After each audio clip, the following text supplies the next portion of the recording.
Hi friends, எல்லோரும் எப்படி இருக்கீங்க? இன்றைக்கி வீடியோவை ஃபுல்லாக பாருங்கள், ஓகேவா? பார்த்துட்டு உங்களுடைய கருத்துக்களை கமெண்ட் பண்ணுங்கள். நான் ஆவலாக வெயிட் பண்ணிகிட்ருக்கேன். அதாவது இன்னைக்கு அதிரடியாக தன்னுடைய அறிவிப்பை வெளியிட்டார் அண்ணாமலை அவர்கள். புதிய கட்சி தொடங்க போகிறார், உறுதியாயிடுச்சு, கன்ஃபார்ம் பண்ணிட்டாரு. ஸோ நேற்றே இந்த அறிவிப்பு வெளியே வரும் அப்படின்னு நம்ம எதிர்பார்த்துட்டு இருந்தோம். ஏன்னா அப்படி தான் சமூக ஊடகங்களில் வெளியே வந்துட்டு இருந்தது. ஏன்னு கேட்டிங்கன்னா, நேற்று அண்ணாமலை அவருடைய பிறந்த நாள். ஸோ அந்த டைமில் தான் அவர் வெளிப்படுத்த போகிறார் அப்படின்னு இருந்துச்சு. ஆனால் அவர் வேணும்னு தான் நேற்று அதை வெளிப்படுத்தாமல் இன்றைக்கி அவர் வந்து வெளிப்படுத்துகிறாரு. அதை அவரே தன்னுடைய வாயால் சொல்கிறாரு. இன்றைக்கி கரெக்டாக 12 மணிக்கு சொன்ன மாதிரி லைவில் வந்தார். வந்து சொன்னார் என்னன்னு கேட்டிங்கன்னா, என்னுடைய பிறந்தநாளும் பார்த்திங்கன்னா எல்லா மக்களுடைய பிறந்தநாள் மாதிரி சாதாரண ஒரு பிறந்தநாளாக இருக்க தான் நான் விரும்புகிறேன். அதனால தான் அதுக்கு ஒரு முக்கியத்துவம் கொடுத்து அந்த நாளில் நான் இதை வெளிப்படுத்தணும் அப்படிங்கிற எண்ணம் எனக்கு கிடையாது. ஸோ அதனால தான் நேற்று நான் அதை சொல்லலை. இன்றைக்கி நான் உங்களிடையே வந்து வெளிப்படுத்துகிறேன். ஆமாங்க, புதிய ஒரு கட்சி நம்ம இயக்கம் தொடங்க போகிறோம். நம்ம எல்லோரும் சேர்ந்து அதை வந்து பார்த்திங்கன்னா ஆரம்பிக்கிறோம் அப்படின்னு சொல்லிட்டு இன்றைக்கி தன்னுடைய முடிவை அறிவிச்சிருக்காரு. ரொம்ப ஒரு நல்ல விஷயம், ரொம்ப ஒரு சந்தோஷமாக இருக்குது. ஒரு நல்ல ஒரு படித்த ஒரு ஐபிஎஸ் அதிகாரியாக வேலை பார்த்த ஒரு நாலேஜபிள் பர்சன் தமிழ்நாட்டு மக்களுக்காக ஒரு நல்லது பண்ணணும் அப்படின்னு சொல்லிட்டு ஒரு புதுசாக ஒரு இயக்கம் ஆரம்பிக்கிறது ரொம்ப ரொம்ப சந்தோஷமான ஒரு விஷயம். அதை நம்ம மனசார வரவேற்கிறோம்.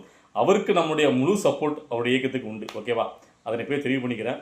ஸோ அப்போ உங்கள் சில பேருக்கு வந்து பார்த்திங்கன்னா ரொம்ப ஷாக் ஆகும். என்னன்னா இவ்வளோ நாளும் நீங்கள் வந்து பார்த்திங்கன்னா விஜய்க்கு தானே சப்போர்ட் பண்ணிருந்தீங்க, டிவி கட்சி தானே சப்போர்ட் பண்ணிருந்தீங்க, இப்போ சடாரண மாறுறீங்களே, நீங்கள் மாறுவீங்கன்னு எனக்கு அப்போவே தெரியும் அப்படின்னும் அப்படி நிறைய பேர் வந்து பார்த்திங்கன்னா உங்களுக்கு கருத்தில் கமெண்ட் பண்ணுவீங்க.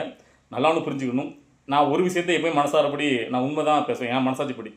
இப்போ அண்ணாமலை அவர்களுக்கு இந்த தனி கட்சி ஆரம்பிக்கிற எண்ணோட்டம் கூட விதைச்சது வந்து பார்த்திங்கன்னா அது விஜயவர்கள் தான். அதில் நம்ம எந்த ஒரு மாற்றத்தும் கிடையாது. ஏன்னா எல்லாருக்குமே முதல்ல வந்து பார்த்திங்கன்னா இவ்வளோ பெரிய திராவிட கட்சிகள் இருக்கும்போது அதில் நம்ம ஒரு புதுசாக ஒரு கட்சி ஆரம்பித்து இவங்களை எதிர்த்து நம்மளால் வெற்றி பெற முடியுமா? நம்ம மக்கள் நம்மளுக்கு நம்பி ஓட்டு போடுவாங்களா?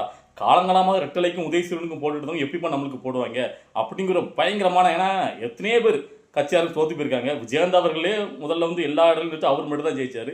ஸோ எப்படி நம்ம ஒரு புரட்சி ஏற்படுத்த முடியும் அப்படின்னு எல்லார் மனசுலையும் இருந்த ஒரு விஷயத்தை, ஏன் ஓட்டு போட்ட அன்னைக்கு கூட எல்லாரும் நான் விசில் தான் போட்டிருக்கேன், ஆனால் டிஎம்கே தான் வரும், விசில் வராது. நான் விசில் தான் போட்டேன், விசில் வராது, அதை டிவிக்கு ஜெயிக்காது அப்படிங்கிற மாதிரி என்கிட்ட தான் நிறைய பேர் மனசில் இருந்துச்சு. ஸோ அது எல்லாத்தையும் தன்னுடைய தன்னம்பிக்கையால் உடச்சி இந்த மக்களுடைய நம்பிக்கையை மனசில் வச்சு என்னை ஜெயிக்க வைப்பாங்க அப்படி உறுதியாக நம்பினது முன்னாடி முதலமைச்சர் விஜயவர்கள் மட்டும்தான். ஸோ அவர் இன்றைக்கி ஒரு இமாலய வச்சு இன்றைக்கி ஆட்சி அமைச்ச பிறகு தான் மற்றவங்களுக்கும் நம்மளாலையும் இங்கே ஒரு ஜெயிக்க முடியும் போல் அப்படிங்கிற ஒரு நம்பிக்கை வந்திருக்கு. அது அண்ணாமலை அவருக்கும் வந்திருக்கலாம். ஆனால் அண்ணாமலை அவர்கள் வந்து பார்த்திங்கன்னா இப்போ சொல்கிறாங்க, அதை கேட்டிங்கன்னா நான் வந்து பார்த்திங்கன்னா டிசம்பர் 4ஆம் தேதியே வந்து பார்த்திங்கன்னா இந்த கட்சி, அதாவது புதுசாக ஒரு கட்சி இயக்கம் ஆரம்பிக்கணும், பிஜேபியிலேருந்து வெளியே வரணும் அப்படிங்கிற எண்ணோட்டத்தை நான் முடிவு பண்ணிட்டேன். மேலிடத்துலையும் நான் சொல்லிட்டேன். ஆனால் அவங்க வந்து பார்த்திங்கன்னா இந்த எலெக்ஷன் முடிகிற வரைக்கும் நீங்கள் சப்போர்ட் பண்ணுங்கள், பிரச்சாரம் பண்ணிட்டு அதுக்கப்புறம் உங்களோட முடிவு எடுத்துக்கிடுங்க அப்படின்னு சொன்னார் தான் அவர் சொல்கிறாரு. அதுவும் உண்மை தான். அதாவது பார்த்திங்கன்னா அவருக்கும் வெளியில் வரணும், பிஜேபியை விட்டு வெளியில் வரணுங்க எண்ணம் முன்னாடியே தோணிட்டு, அது வந்து இப்போ தோண கிடையாது. எல்லாருக்கும் அது தெரியும். எடப்பாடி கூட அவர்கிட்ட இருந்தால் மோதல் தான். ஆனால் பிஜேபி தலைமை வந்து பார்த்திங்கன்னா எடப்பாடிக்கு சப்போர்ட் பண்ணாங்க, அண்ணாமலை அவர்கள் உதாசனப்படுத்தினாங்க. ஏன்னு கேட்டிங்கன்னா அவங்கள பொறுத்த வரைக்கும் இங்கே உள்ள கால் ஊன்றணும். ஸோ அதனால் அப்போதைக்கு ரெட்டையில் கூட ஜாயின் அடிச்சாலும் உள்ள வளர முடியும். அதுக்காக பார்த்திங்கன்னா அண்ணாமலைக்கு புறந்தள்ளிட்டு அவங்களும் முக்கியத்துவம் கொடுக்காம எடப்பாடிக்கு அவர்களுக்கு முக்கியத்துவம் கொடுத்தாங்க. அதனால் இவரும் பார்த்திங்கன்னா வேறு வழி இல்லாமல் சரி கட்சி தலைமை சொல்கிறதுக்கு நம்ம அதை செயல்படப்பட முடிச்சுட்டு நம்ம வெளியில் போயிடலாம் அப்படிங்கிற எண்ணோட்டம் இருந்துச்சு.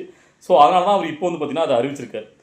ஸோ எப்படி இருந்தாலும் இங்கே ஒரு எல்லாருக்குமே வந்து பார்த்திங்கன்னா விஜய் அவர்கள் ஜெயிச்சு அந்த வெற்றி பெற்றது பார்த்திங்கன்னா ஒரு பெரிய ஷாக் இல்லை. அது ஒரு நம்பிக்கை அண்ணாமலை அவருக்கு கொடுத்துருக்கலாம். இப்போ இந்த முடிவு எடுக்கிறதுக்கு கூட அது வந்து விஜய் அவர்கள் பண்ண அந்த இமாலய சாதனை தான். ஸோ அதனால் பார்த்திங்கன்னா விஜய் அவர்கள் தான் இங்கே ஒரு புரட்சியை முதல்ல ஏற்படுத்திக்காரு அப்படிங்கிறத நான் மனசார ஒத்துக்கிறேன். அவர் வந்து பண்ண விஷயம் சாதாரண விஷயமே கிடையாது.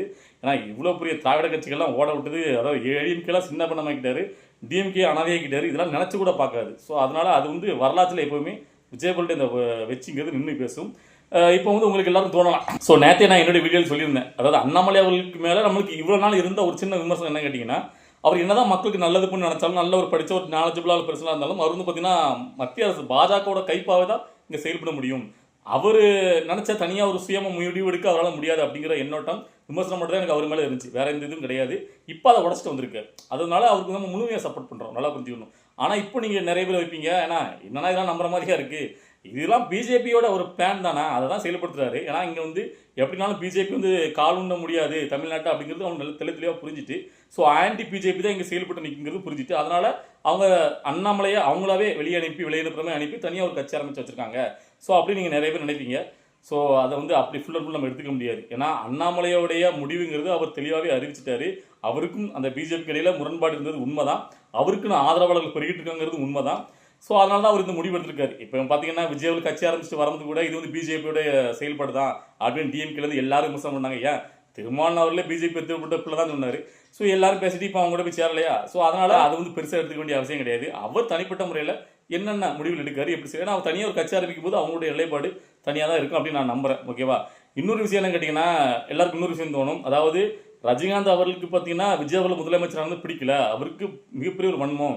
ஸோ அதனால் எப்படியாவது அவருக்கு நிகராக எதிரியாக ஒருத்தர் உருவாக்கணும்னு முயற்சி பண்ணுறாரு. அதனால தான் அவருடைய அவர் சொல்லி தான் அண்ணாமலை அவர்கள் கட்சி ஆரம்பிச்சுட்டு வராரு தனியாக அப்படின்னு கூட சில பேருக்கு தோணலாம். அதாவது ஒன்று நல்லா புரிஞ்சுக்கிடணும். ஒரு நிலைப்பாட்டில் உண்மை தான். அதாவது ரஜினிகாந்த் அவர்களுக்கு விஜய் அவர்கள் மேலே வன்மம் இருக்கிறது 100% உண்மை தான். அது நம்மளுக்கு தெரியும். நிறைய தான் நானே பேசியிருக்கேன். அதில் நம்மளுக்கு எந்த ஒரு மாற்றத்தும் கிடையாது. ஆனால் ரஜினிகாந்த் சொல்லி அண்ணாமலை அவர்கள் கட்சி ஆரம்பிச்சு வரல. ரஜினிகாந்த் அவர்களுக்கு அண்ணாமலை அவர்கள் சப்போர்ட் பண்ணுவார். அது ஓகே. அவருடைய ரசிகனா விஜய்க்கு ஒரு சப்போர்ட்டர் இருக்கும்போல, விஜய்க்கு ஜெயிச்சிட்டார்ல. ஸோ அப்போ தன்னுடைய சப்போர்ட்டர்ஸை அண்ணாமலைக்கு சப்போர்ட் பண்ண சொல்லுவார். அதெல்லாம் எனக்கு புரியுது. ஆனால் அண்ணாமலையோட முடிவுங்கிறது அவர் தனித்தன்மையாக எடுத்த முடிவு தான். அது நம்மளுக்கு நல்லாவே புரிஞ்சிக்க முடியுது. அவரே அதை இன்னைக்கு வெளிப்படையாக சொல்கிறாரு. 2020 வந்து பார்த்தீங்கன்னா ரஜினிகாந்த் அவர்கள் என்ன அழைச்சாங்க, அதாவது நம்ம வந்து இயக்கத்தை சேர சொல்லி. ஸோ ஆனால் நான் வந்து அப்பா தவிர்த்துட்டேன், வேண்டாம் சார் எனக்கு செட் ஆகுது அப்படின்னு சொல்லி அதை ஓப்பனாக அவர்கிட்ட சொல்லிட்டேன். அவர்கிட்ட மன்னிப்பும் கேட்டேன். அதுக்கப்புறம் தான் நான் பிஜேபியில் சேர்ந்தேன்னு சொல்கிறார். ஸோ ரஜினிகாந்த் எடுக்கக்கூடிய முடிவுக்கு அவர் தலையாட்டதாக இருந்தால் அவர் முதலமைச்சராக வைக்க சொன்னார். அப்பவே இப்போ நம்மளே சேர்ந்துருப்பார். ஸோ ஆனால் அவர் வந்து அவர் சுயமாக முடிவு எடுக்காரு, சுயமாக சிந்திக்கிறாருங்கிறது நம்ம அதை வந்து புரிஞ்சிக்க முடியும். ஸோ அதனால் அண்ணாமலையோடைய முடிவுங்கிறது தனித்தன்மையான முடிவு தான். இந்த மாதிரி நேரத்தில் நமக்கு அவருக்கு சப்போர்ட் பண்ணணும் அப்படிங்கிறது என்னுடைய ஒரு நிலைப்பாடு. அவ்வளோதான். அதுப்பா நீங்கள் நிறைய பேர் நினைக்கலாம், அப்போ நீங்கள் விஜய் அவர்களுக்கு முழுவதுமாக நீங்கள் எதிர்த்து சிலருக்கு வந்து பேசுவீங்களா, என்ன விமர்சிப்பீங்களா அப்படின்ட்டு. அப்படிலாம் கிடையாது. நல்லா ஒன்று புரிஞ்சுக்கணும். அதாவது இங்கே ஒரு பெரிய ஒரு மாற்றத்தை ஏற்படுத்துறது விஜய் அப்படிங்கிற ஒரு மனுஷன் தான். ஸோ நமக்கு இது மாற்றிக்கிறது கிடையாது. அதாவது ஆரம்பத்தில் அவர் இந்த சினிமா துறையிலேருந்து அரசுக்குள்ளே வரணும்னு நினைக்கும் போது முழுவதும் அவ்வளோ பேர் சினிமாக்காரன் கூத்தாடி இவங்களுக்குலாம் என்ன தெரியும்லாம் வந்து கட்சி ஆரம்பிக்கலாமா அப்படி இப்படி ஏகப்பட்ட விமர்சனங்கள்.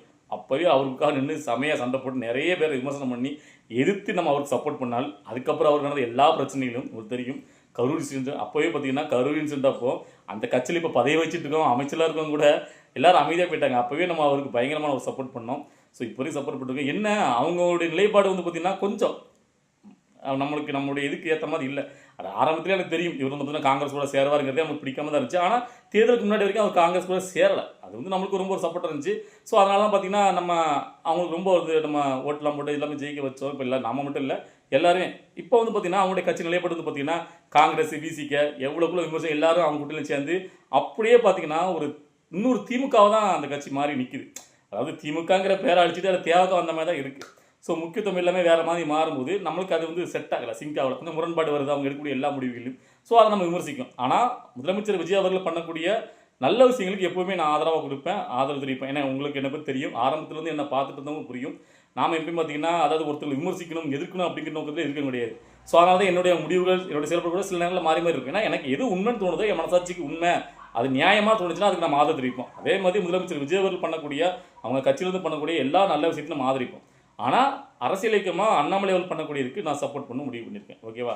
ஸோ அப்புறம் இன்னொரு விஷயம், சில பேர் இப்போ நினைப்பீங்க, ஏன்னா அண்ணாமலைனா இங்கேனா ஜெயிக்க போகிறாரு, ஏன்னா இப்படி போய் அவர்கிட்ட பின்னாடி போகிறோம் அவர் சப்போர்ட் பண்ணிக்கிற நம்ம தளபதியோட சப்போர்ட்டர்ஸ் ஃபாலோவர்ஸ் லெவல் எங்கே, அண்ணாமலை லெவல் எங்கே? அண்ணாமலைனா சீமான் கூட தான் போட்டி போடணும். சீமான் பார்ட் 2னா அவர், நீங்கள் என்னென்ன அப்படிலாம் பேசிகிட்டு இருக்கீங்க அப்படின்னு நிறைய பேர் நமக்கு தெரியாத மாதிரி நீங்கள் நினைக்கலாம். சில பேர் கமெண்ட்லேயே நேரத்தில் போட்டாங்க. அதாவது நல்லா புரிஞ்சுக்கணும், அண்ணாமலை அவர்கள் ஜெயிக்காரோ தோக்காரோ அது நமக்கு முக்கியமே கிடையாது.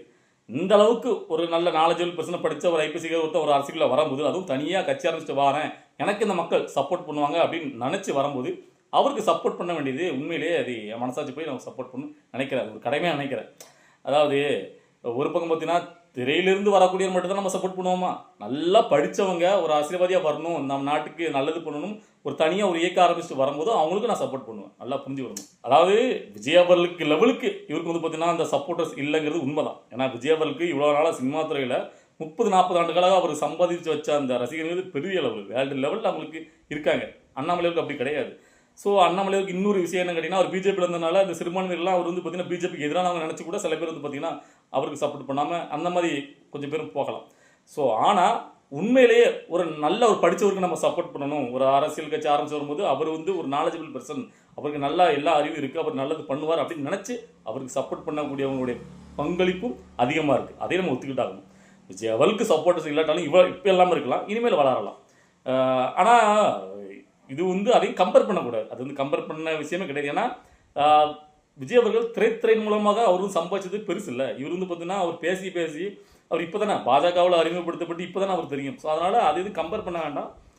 அவங்க அவங்க பண்ணுறதை பண்ணட்டும், இவர் பண்ணுறதை பண்ணட்டும், பார்க்கலாம். அப்படிதான் நான் நினைக்கிறேன்.